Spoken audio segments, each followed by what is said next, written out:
ক্রয় মূল্য ও বিক্রয় মূল্য অনুপাত 10:11:10 হলে শতকরা ক্ষতির শতকরা হার কত?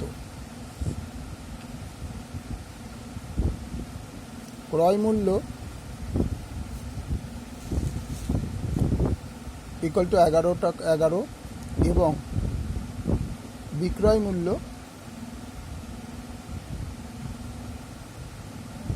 Equal to 10। সুতরাং ক্ষতি পার্সেন্টেজ, ক্ষতি বাই ক্রয় মূল্য into 100, 11 minus 10 by 11 into 100, 1 by 11 into 100 equal to 100 by 11, 9 11 99, 1 by 11%.